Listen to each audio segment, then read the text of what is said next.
முன்னாடி பாத்தீங்க கீழே விழுந்துற முன்னாடி ஏறுங்க.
நாங்க அமைதியான முறையில முதலமைச்சர் கடிதம் கொடுக்க போனோம்.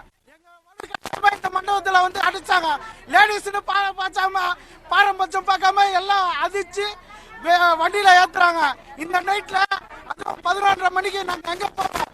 எங்க உயிருக்கு உத்தரவாதம் யாரு? இந்த தமிழ்நாடு அரசு தான். இங்க லேடிஸ் இவ்வளவு தூரம் வந்து கஷ்டப்படுறாங்க. எண்ணெய புடிச்சு அடிச்சு ஏத்துறாங்க. இவ்வளவு தூரம் வந்து நாங்க எங்க வேலை தான் நாங்க கேட்கிறோம். எங்க வேலையை தவிர நாங்க எதுவுமே கேட்கல. ஐயா தமிழக முதல்வர் எங்க வேலை திருப்பி கொடுங்க, எங்க பழைய நிலமரம் கொடுங்கன்னு தான் நான் கேட்கிறோம். இத பாருங்க எவ்வளவு இப்போ ஒன்றில் எல்லா லேடிஸ் தான் இருக்காங்க. அடிச்சுட்டு வண்டியில ஏத்துனதால ஃபுல்லா வயிறு ஃபுல்லா வந்து இது ஆயிட்டு இருக்கு. அந்த அச்சம் வந்து இப்போ கூட காலைக்கு தெரியுது.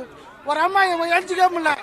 கடந்த ஒரு 4-5 மாசமா வந்து எங்களுக்கு வேலையை விட்டுட்டு நிப்பாட்டிட்டாங்க. இது வந்து தமிழக மக்களுக்கு எல்லாருக்குமே தெரியும். மீடியா துறையிலும் எங்களுக்கு நிறைய சப்போர்ட் பண்ணாங்க. நிறைய பேருக்கு தெரிஞ்சிருந்த விஷயம் தான் இது. இன்னைக்கு வந்து என்னன்னா முதலமைச்சர் அவர்கள் வந்து ஒரு அறிக்கை ஒன்று கொடுத்திருந்தாரு.